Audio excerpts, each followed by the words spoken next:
तो कहानी की शुरुआत में हमें दिखाया जाता है कि सूरज धीरे धीरे पृथ्वी के पास आ रहा है, जिस वजह से पृथ्वी के सभी इलाकों में आग और सूखा फैलने लगा है। इसलिए जल्दी ही साइंटिस्ट पृथ्वी पर आने वाली सोलर क्राइसिस के खतरे के बारे में पूरी दुनिया में अनाउंस करने लगते हैं, जिसमें वो सभी को बताते हैं कि अगर सूरज इसी स्पीड से आगे बढ़ता रहा तो सूरज 100 सालों में पृथ्वी को अपने बीच समा के खत्म कर देगा और 300 सालों बाद वो पूरे सौर मंडल को ही खत्म कर देगा। इसलिए पृथ्वी को बचाने के लिए UEG यानी यूनाइटेड अर्थ गवर्नमेंट मूविंग माउंटेन नाम के एक प्रोजेक्ट पर काम करने का फैसला करती है। इस प्रोजेक्ट के अकॉर्डिंग साइंटिस्ट काफी सारे बड़े बड़े इंजन्स बनाकर पृथ्वी के अलग अलग हिस्सों में इंस्टॉल कर देंगे, जिसकी मदद से पृथ्वी को सौर मंडल से बाहर ले जाकर बचा लिया जाएगा। लेकिन इस प्रोजेक्ट में काफी खर्चा होने वाला था, साथ ही खाने पीने के रिसोर्सेज भी दिन प्रतिदिन खत्म होते जा रहे थे, जिस वजह से लोग दंगे और प्रोटेस्ट करने लगे थे। इन प्रोटेस्ट में वो लोग शामिल थे जिन्हें किसी भी अंजाम या खतरों की परवाह नहीं थी, क्योंकि इन लोगों का मानना था कि जो खतरा अभी तक पृथ्वी पर नहीं आया है उसके लिए गवर्नमेंट इतना बड़ा रिस्क लेकर पृथ्वी और मानव जाति को खतरे में डाल रही है। वहीं दूसरी ओर UEG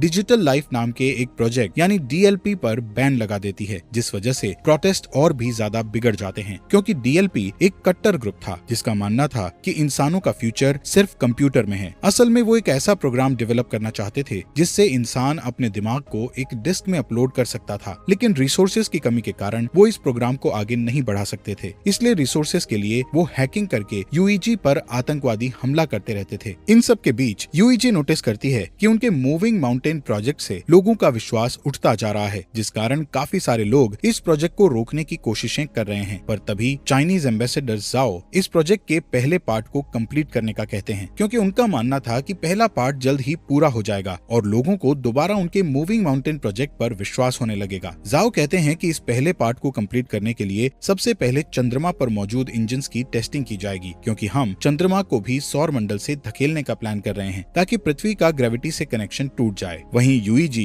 इस टास्क को कंप्लीट करने के लिए कई लोगों को एस्ट्रोनॉट्स के रूप में ट्रेन करने वाली थी, इसलिए वो कुछ सोल्जर्स को बेस पर इकट्ठा करती है, जहां हम लियू नाम के एक पायलट को देखते हैं। तभी लियू देखता है कि बेस प्रोटेस्टर्स से घिरा हुआ है और गार्ड्स उन्हें रोकने की कोशिश कर रहे हैं। उसी वक्त एक प्रोटेस्टर बेस के अंदर घुस आता है, पर हैन नाम की लड़की उस आदमी को मारकर नीचे गिरा देती है। ये देखकर लियू हैन से काफी इंप्रेस होता है और उसके साथ जिंदगी गुजारने के सपने देखने लगता है। इसके बाद सभी ट्रेनीज को एक एलिवेटर में बैठकर अंतरिक्ष में भेज दिया जाता है, क्योंकि उनका पहला टेस्ट अंतरिक्ष में होने वाला था। ये अभी तक का सबसे ऊंचा एलिवेटर था। इस एलिवेटर के ऊपर जाने की स्पीड इतनी तेज थी कि कुछ ट्रेनीज बेहोश हो जाते हैं, जिस कारण वो उस स्टेशन को भी नहीं देख पाते जो कि मूविंग माउंटेन प्रोजेक्ट के लिए बनाया जा रहा था। यहाँ सभी ट्रेनीज को फाइटिंग स्किल्स सिखाते हुए फायर आर्म्स का यूज करना सिखाया जाता है। इसके अलावा उन्हें बार बार एलिवेटर से ट्रेवल करवाया जाता है ताकि उन्हें फ्यूचर में एलिवेटर से ट्रेवल करने में किसी भी तरह की परेशानी का सामना ना करना पड़े। साथ ही सभी का मेडिकल टेस्ट करके उन्हें डेली एक्सरसाइज करवाई जाती है। इस ट्रेनिंग के दौरान लियू और हैन एक दूसरे को पसंद करने लगते हैं और उन्हें प्यार हो जाता है। फिर एक दिन लियू गार्ड को सिगरेट की घूस देता है और बेस के अंदर एक गुलदस्ता ले आता है, जिसे वो हैन को देते हुए उसे प्रपोज कर देता है। इसी सुबह एस्ट्रोनॉट्स का एक नया बैच वहाँ आता है और एलिवेटर में शामिल हो जाता है। तभी अचानक से बेस में मौजूद ड्रोन्स बाहर आने लगते हैं, जिससे इंजीनियर्स को पता चलता है कि उनका सिस्टम हैक हो गया है। इसी दौरान एलिवेटर अपने शेड्यूल से पहले ऊपर जाने लगते हैं। दूसरी ओर एलिवेटर में शामिल हुए नए एस्ट्रोनॉट्स अपने कपड़े बदलने लगते हैं। तब लियू और हैन नोटिस करते हैं कि नए एस्ट्रोनॉट्स ट्रेनीज के नाम की यूनिफॉर्म पहन रहे हैं, जिससे वो समझ जाते हैं कि वो लोग कोई एस्ट्रोनॉट्स नहीं बल्कि आतंकवादी हैं। यहाँ बेस में सभी ड्रोन्स अटैक करके आग लगाने लगते हैं, जिन्हें रोकने के लिए पायलट उन पर अटैक करते हैं, लेकिन ड्रोन्स पर निशाना नहीं बना सकते थे, क्योंकि साइंटिस्ट ने सिस्टम को इस तरह बनाया था कि वो अपने ड्रोन्स पर अटैक ना कर सके। वहीं ड्रोन्स हैक हो चुके थे, इसलिए वो सिस्टम पर अटैक कर रहे थे। इस तरह अटैक करते हुए ड्रोन्स एक एलिवेटर को नीचे गिरा देते हैं। दूसरी तरफ एलिवेटर में आतंकवादी सभी ट्रेनीज से उनकी ID चुराते हैं और सभी गेट्स को बंद करके ट्रेनीज की कुर्सियों को लॉक कर देते हैं। यहाँ जो भी उन लोगों को रोकने की कोशिश करता है उन्हें बुरी तरह पीटा जाता है। इस एलिवेटर के दूसरे रूम में लियू होता है, जो कि अपनी कुर्सी छोड़ देता है और अपने चश्मे का यूज करके गेट की लॉक स्क्रीन को धूप से जलाकर गेट ओपन कर लेता है। इस गेट की दूसरी साइड जाकर लियू देखता है कि उसका एक साथी बुरी तरह घायल है, क्योंकि आतंकवादियों ने उसे बुरी तरह पीटा था। इसलिए लियू उन आतंकवादियों के पीछे जाता है और उनसे लड़ने लगता है। इस फाइट में एक आतंकवादी ऊंचाई से गिरकर मर जाता है, जिसके बाद लियू एक फायर एक्सटिंग्विशर को लेकर दूसरे आदमी का पीछा करता है। इस बीच वो आतंकवादी चोरी की गई ID से एलिवेटर को स्टेशन तक पहुंचा देता है। ठीक उसी समय ड्रोन उन पर एक मिसाइल से अटैक करते हैं। इस दौरान बेस में साइंटिस्ट 550C नाम के इंटेलिजेंट क्वांटम क्वांटम कंप्यूटर की मदद से सिस्टम को हैकर से सेफ कर लेते हैं, जिसके तुरंत बाद ड्रोन्स जमीन पर गिरकर ब्लास्ट हो जाते हैं और फिर साइंटिस्ट द्वारा एलिवेटर को वापस नीचे खींच लिया जाता है। यहाँ ल्यू अभी भी उस आतंकवादी से लड़ रहा था। तभी हैन एक मैकेनिकल हाथ की मदद से विंडो को तोड़ती है और ल्यू के पास आकर उस आतंकवादी को मारने में उसकी मदद करती है। इसके बाद हैन गुस्से में ल्यू से दोबारा फ्लावर्स मांगती है, क्योंकि इस फाइट के दौरान उसके सभी फ्लावर्स टूट चुके थे। तभी अचानक से उसका स्टेशन बेस पर गिरने लगता है, क्योंकि उस आतंकवादी ने मरने से पहले डेटोनेटर दबा दिया था। ये स्टेशन बेस पर गिरकर क्रैश हो जाता है, जिससे बेस पर मौजूद बिल्डिंग्स ब्लास्ट हो जाती है और एलिवेटर भी अचानक से जमीन पर गिर जाता है, जिससे सभी ट्रेनीज भी इस एक्सीडेंट के शिकार बन जाते हैं। हालांकि ल्यू और हैन सही सलामत होते हैं। इसी दिन न्यूज पर बताया जाता है कि इस ब्लास्ट में लगभग 3000 लोगों की जान जा चुकी है और 5 से भी ज्यादा लोग घायल हुए हैं। यूईजी के बनाए स्टेशन के क्रैश होने के कारण कई लोगों की जानें गई थी, इसलिए लोग और भी प्रोटेस्ट करने लगते हैं। इस प्रोटेस्ट में आतंकवादी हमले और दंगे भी होते हैं। सभी प्रोटेस्टर गवर्नमेंट से डीएलपी को वापस लेने की मांग कर रहे थे। यहाँ जाओ अपनी असिस्टेंट से उस स्पीच को पढ़ने के लिए कहता है जिसे उसने यूईजी के प्रोजेक्ट में विश्वास रखने के लिए लिखा था। इसी दौरान जाओ अमेरिकन एम्बेसडर के साथ बातचीत करता है और उनसे प्रोजेक्ट पर काम करने के लिए एक और मौका मांगता है। कुछ हफ्ते बाद क्रायो स्लीपिंग पॉड्स में लोगों को रखकर चंद्रमा पर भेजा जाता है, ताकि वो चंद्रमा पर जाकर इंजन्स पर काम जारी रख सकें। इस बीच हैंग्यू नाम का कंप्यूटर इंजीनियर क्रायो स्लीप से उठता है, जो कि 550A नाम के एआई और उसकी बेटी याया की एक रिकॉर्डिंग को चेक करता है। दरअसल 550A की मदद से ही याया हैंग्यू से बात करती थी। यहाँ पता चलता है कि हैंग्यू पहले डीएलपी के लिए काम करता था, लेकिन 550C तक पहुँचने के लिए वो चंद्रमा पर काम करने आया है। असल में 500C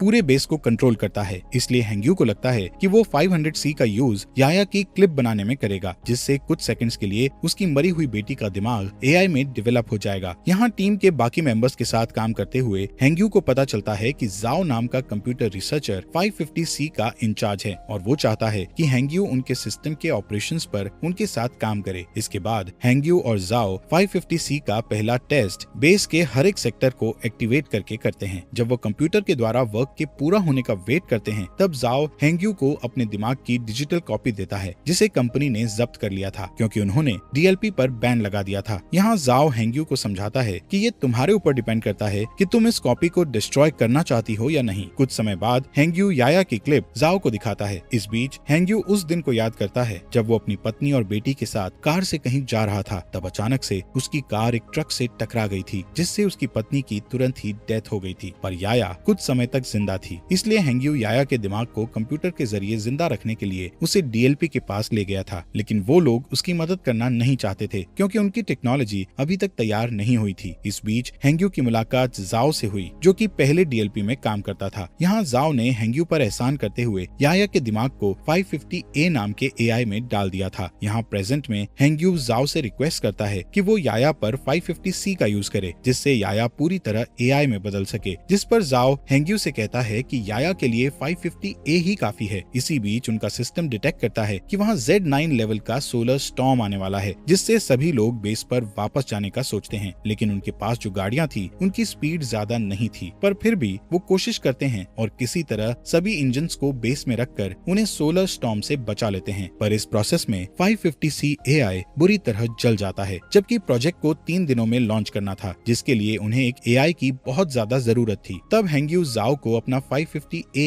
एआई देने को कहता है, लेकिन इसके बदले वो फ्यूचर में 550 मॉडल्स डेवलप करने वाली टीम में खुद को शामिल करने का कहता है, जिस पर जाओ मान जाता है और हैंग्यू एआई से याया के दिमाग के डिस्क निकाल लेता है। 3 दिन के बाद टीम इंजन्स का टेस्ट करती है। तब चंद्रमा कुछ सेकंड्स के लिए अपनी जगह से थोड़ा सा शिफ्ट हो जाता है, जिसे देखकर टीम बहुत खुश हो जाती है, क्योंकि इससे साबित हो जाएगा कि 20 साल में वो पूरी तरह से चंद्रमा को पृथ्वी से दूर कर देंगे। इसके अलावा टीम की इस सफलता से पूरी दुनिया के लोगों को मूविंग माउंटेन प्रोजेक्ट पर विश्वास हो जाता है। कुछ महीने बाद वो पृथ्वी पर इंजन का टेस्ट करते हैं, जिससे सभी स्क्रीन ब्लैक हो जाती हैं और लोगों को लगता है कि उनका टेस्ट फेल हो गया है, लेकिन अचानक उन्हें फील होता है कि जमीन हिल रही है। वहीं दूसरी ओर बेस पर मौजूद एस्ट्रोनॉट्स को आसमान में एक लाइट जलती हुई दिखती है। इससे यूईजी के साइंटिस्ट प्रूव करते हैं कि पृथ्वी अपनी जगह से थोड़ी दूर पर शिफ्ट हुई है। ये जानकर पूरी दुनिया जश्न मनाने लगती है। इसी तरह कई साल बीत जाते हैं और यूईजी बहुत ही शक्तिशाली इंजन्स को बनाता है, जो कि पृथ्वी और चंद्रमा को धक्का देकर मूव करके सौर मंडल से दूर कर देगा। साथ ही इस प्रोजेक्ट का नाम अब द वेंडरिंग अर्थ रखा जाता है और 550C द्वारा कई बिल्डिंग्स को बनाया जाता है। जाता है, जिसके बाद यूईजी हर साल एक नया टेस्ट करती है जिससे उनकी थ्योरी सही साबित होती है। इस तरह लोग यूईजी के प्रोजेक्ट को पूरी तरह एक्सेप्ट कर लेते हैं, जिस कारण डीएलपी पूरी तरह से गायब हो जाता है। इसके अलावा लोगों में ये भी चर्चा होती है कि गवर्नमेंट ने जो अंडरग्राउंड सिटीज बनाई है उनके अंदर जाने के लिए लोगों को पास खरीदने होंगे। यहाँ पता चलता है कि हर साल पृथ्वी का रोटेशन धीमा हो रहा था, जिससे एक दिन में 24 घंटे की जगह 60 घंटे का सिस्टम हो गया है और ग्लोबल इंटरनेट भी अब बंद हो चुका था। साथ ही पृथ्वी पर अब बाढ़ और सोलर रेडिएशन जैसी समस्याएं लगी थी, जिससे कैंसर की बीमारी बढ़ने लगती है। इधर ल्यू और हैन शादी कर लेते हैं और उनका एक बेबी बॉय होता है। वो दोनों परेशान होते हैं क्योंकि उन्हें उनके बेटे के लिए अंडरग्राउंड सिटीज का पास नहीं मिला था। इसी बीच हैन को कैंसर हो जाता है, जिससे वो दोनों और भी परेशान हो जाते हैं। यहाँ हैंग्यू नए 500 डेवलपमेंट की हेल्प से याया के लिए एआई बनाता है, जिसे वो 550W का नाम देता है। यहाँ हमें बताया जाता है कि स्टेशन को गिरे हुए 14 साल बीत चुके हैं और अब ल्यू मेजर की पोस्ट पर आ चुका है। एक दिन ल्यू को अंतरिक्ष में भेजने के लिए उसका इंटरव्यू लिया जाता है। यहाँ 550W उसका इंटरव्यू लेता है और बताता है कि ल्यू के स्किल्स इम्प्रेसिव हैं। इसके अलावा 550W ल्यू की फैमिली में हो रही परेशानियों के बारे में भी बताता है और कहता है कि ल्यू को पृथ्वी पर रहकर अपनी फैमिली की देखभाल करनी चाहिए, जिस पर ल्यू कहता है कि मुझे अपनी फैमिली को पीछे छोड़ने का दुख है, लेकिन मुझे अपने बेटे को अंडरग्राउंड सिटी में भेजने के लिए बेस पर आकर काम करना पड़ेगा। यहाँ मिरर के दूसरी साइड प्रोजेक्ट के इंचार्ज साइंटिस्ट इस इंटरव्यू को सुन रहे थे, जिसमें हैंग्यू ल्यू की बातें सुनकर अपनी बेटी की याद करने लगता है। इसके बाद 550W बताता है कि हैन की जल्दी ही डेथ होने वाली है, जिस कारण ल्यू पूरी तरह से टूट जाएगा और स्ट्रेस टेस्ट में फेल हो जाएगा। इंटरव्यू के बाद ल्यू हैन के साथ टाइम स्पेंड करने के लिए हॉस्पिटल जाता है, जहाँ हैन कहती है मैं आखिरी बार अपने होम टाउन को देखना चाहती हूँ, पर मौसम की समस्याओं के कारण उसे होम टाउन में ले जाना बहुत मुश्किल था। इधर हैंग्यू ल्यू की बातों से इतना इमोशनल हो गया था कि वो चोरी से बेस में घुसकर याया के दिमाग को 550W से जोड़ देता है और उसे सिस्टम में देखने लगता है, जिससे वो इमोशनल होकर रोने लगता है। तभी जाओ गार्ड्स के साथ वहाँ आ जाता है और हैंग्यू को समझाने लगता है कि उसे याया की डेथ को एक्सेप्ट करना होगा, जिस पर हैंग्यू मना कर देता है और याया को पूरी तरह से 550W में अपलोड कर देता है, जिससे चंद्रमा के सिस्टम में तुरंत प्रॉब्लम आना शुरू हो जाती है और सभी इंजन्स फेल होने लगते हैं। इसके बाद गार्ड्स हैंग्यू को पकड़ लेते हैं और अपने साथ ले जाते हैं। इधर जाओ याया की डिस्क को निकालकर 550W एआई को बंद कर देता है। इस बीच ल्यू अपने पुराने दोस्तों के जरिए एक जेट उधार लेता है और हैन को उसके होम टाउन ले जाता है। कुछ ही समय में वो शंघाई सिटी में लैंड करते हैं, जो कि अब बर्फ से जमी हुई बंजर जमीन बन चुकी थी। दोनों सितारों को देखते हुए बातें करते हैं, जहाँ हैन ल्यू से कहती है कि मैं समय आने पर शान से मरना चाहती हूँ। यहाँ यूईजी के लोग हैंग्यू के द्वारा की गई सिस्टम प्रॉब्लम्स के बारे में बात करते हैं और नोटिस करते हैं कि ये उस हैकिंग की तरह ही है जो कुछ सालों पहले ड्रोन और एलिवेटर के साथ की गई थी। इसलिए सभी 550W के सिस्टम को हैक करके सही करने का सोचते हैं, लेकिन वो हर बार ब्लॉक हो जाते हैं। तभी अचानक चंद्रमा के इंजन ब्लास्ट हो जाते हैं, जिससे चंद्रमा पृथ्वी की ओर आने लगता है। दूसरी तरफ जाओ समुद्र के पास खड़ा होता है और सभी देशों के लीडर्स को एक इमरजेंसी अलर्ट सेंड करता है, क्योंकि सुनामी धीरे धीरे बढ़ रही थी जो जल्द ही जमीन से टकरा जाती है। इस इमरजेंसी के कारण ल्यू को भी वापस ड्यूटी पर बुलाया जाता है। वहीं लीडर्स पहले से ही अंडरग्राउंड सिटी को खोलना शुरू कर देते हैं ताकि वो सुनामी से लोगों की जान बचा सकें। यहाँ ल्यू के मिशन पर जाने से पहले ही हैन की डेथ हो जाती है, इसलिए उनके बेटे को हैन के पिता अंडरग्राउंड सिटी में मिल जाते हैं। इस बीच जाओ यूईजी से सपोर्ट मांगते हुए कहता है कि उन्हें पृथ्वी के सभी परमाणु हथियारों का यूज करके चंद्रमा पर अटैक करना होगा, ताकि वो चंद्रमा को पृथ्वी से टकराने से रोक सकें, जिस पर सभी देश अपने अपने हथियार सौंपने के लिए मान जाते हैं। इस बीच जाओ हैंग्यू से मिलने के लिए जेल में जाता है और उसे बताता है कि वो पृथ्वी के इंजन्स को जल्द से जल्द एक्टिव करना चाहते हैं, लेकिन इसके लिए उन्हें ग्लोबल इंटरनेट को फिर से एक्टिव करना पड़ेगा। साथ ही जाओ बताता है कि इंटरनेट का एक सर्वर पानी में डूब गया है, जिसकी केयर करने के लिए उन्हें हैंग्यू की जरूरत है, लेकिन हैंग्यू जाओ की बात नहीं मानता है। तब जाओ उसे याया के दिमाग की डिस्क दिखाकर उसे ब्लैकमेल करता है, जिससे हैंग्यू को उसकी बात माननी पड़ती है। इसके बाद हम देखते हैं कि परमाणु को ट्रांसपोर्ट करने के लिए ल्यू के साथ साथ कई पायलट को चुना जाता है। वहीं पृथ्वी पर मिसिंग इंटरनेट सर्विस की देखभाल के लिए 3 टीम्स को बीजिंग, टोक्यो